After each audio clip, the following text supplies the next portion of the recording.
बिस्मिल्लाहिर्रहमानिर्रहीम अस्सलाम वालेकुम वरहमतुल्लाहि वबरकातुहू। दोस्तों उम्मीद करना तुसीं सब ठीक हो गए। अल्लाह के फजल ते करम उसकी रहमत नाल जिथे रवो खुश रवो तो शाद ते आबाद रवो।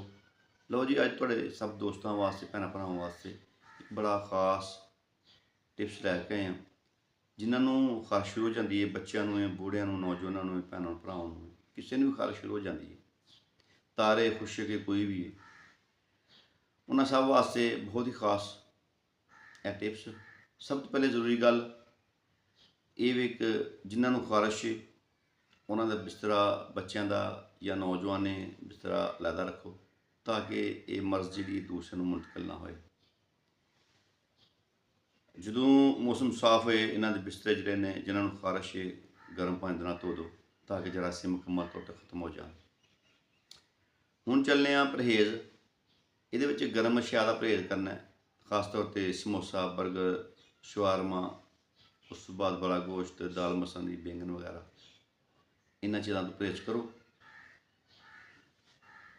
और हुण चलने असी अपने टिप्स की तरफ। कोशिश करो कि निम के पत्ते इन्ने होने चाहिए ने कि सब तो पहले तुसी निम के पत्ते पानी च उबालो, नीम गर्म पानी करके हल्का जहा उस तुसी गुसल करो, नहाओ अच्छे तरीके नाल मल के। उस बाद तुसी इस टिप्स में इस्तेमाल करना है। सब तो पहले तुसा 200 ग्राम गाय का घी लेना है, उसके अंदर 100 ग्राम जरा निम के पत्ते हरे वो तुसी धो के खुशक करके गर्दो गुबार दूर करके तो उन्होंने उस घी में साड़ लेना है। जो बिल्कुल पत्ते जल जान, सड़ जान, खत्म हो जान, उन्होंने तुसा अलहदा रख लेना है पत्तियां नूं। घी जड़ा तुसी उन्होंने सेफ कर लो, सांभ लो।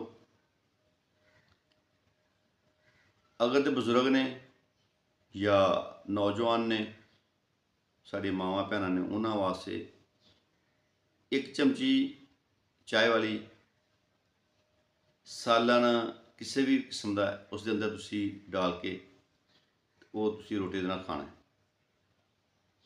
अगर सालन च नहीं तुसी इस्तेमाल कर सकते तो रोटी के उपर लगा के तुसी इस्तेमाल करो। हर रोज़ एक दफ़ा लाजमी इस्तेमाल करो। उस बाद जिहड़ा घी है उन्होंने तुसी जिस जगह ते चटाक ने उस तरीके उस जगह उत्ते तुसी घी जिहड़ा है उन्होंने अच्छे तरीके नाल रगड़ के मालिश करो घी की। और पूरे जिस्म ते जड़ना भी मालिश करो। अगर सर च दाने ने तो सर च तुसी लगा सकते हो। ये रूटीन तुसी हर रोज़ जड़ा ना इनू इस्तेमाल करना है। सुबह तुसी 8-9 बजे पूरे जिस्म ते मालिश करो और 2-3 बजे जड़ा तुसी गुसल कर लो।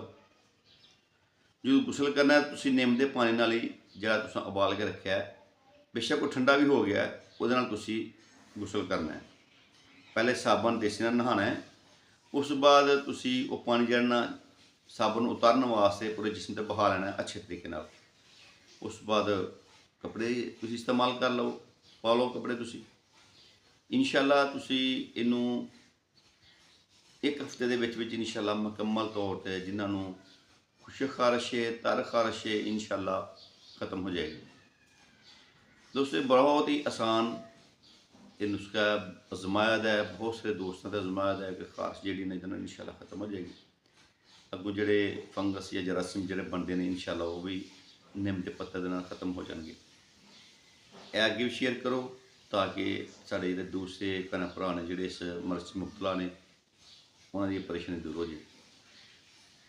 एक जी गल रह गई वो भी अगर छोटे बच्चे ने 2 तो 3 साल या 4 साल या 5 साल के बच्चे ने, अगर उन्होंने खारिश शुरू हो जाती है वालदा वालों या भैन भरा वालों तो हर बच्चे प्यार नाल चुकते हैं।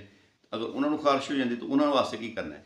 उन्होंने वास्ते सिर्फ तुसी उन्होंने बच्चों को सिर्फ मालिश करनी है। मालिश करके तुसी जड़ा आम साबन नाल नहा के उन्होंने भी निम के पानी नाल नहा के तो तुसी जड़ा उन्होंने कपड़े पहना सकते हो। बहुत ही मजरब निम के पत्तियां का देसी टिप्स जी मैं तुम दसी है, बड़ा फायदेमंद नुस्खा है। इनू जरूर इस्तेमाल करो खारिश के तौर पर, तार या तार खारिश या खुश्क खारिश है इंशाअल्लाह चंबल तक जड़ा ना ये कारआमद है। और दोस्तों इजाज़त दवो। ਦੇਸੀ ਕਮੇਟੀ ਚੈਨਲ ਨੂੰ ਸਬਸਕ੍ਰਾਈਬ ਕਰੋ, ਲਾਈਕ ਕਰੋ, ਸ਼ੇਅਰ ਕਰੋ, ਬੈਲ ਆਈਕਨ ਲਾ ਪ੍ਰੈਸ ਕਰੋ। ਰੱਬ ਰਾਖਾ ਜੀ, ਅੱਲਾਹ ਤਾਲਾ ਖੁਸ਼ ਰੱਖੇ ਜੀ। अस्सलाम वालेकुम।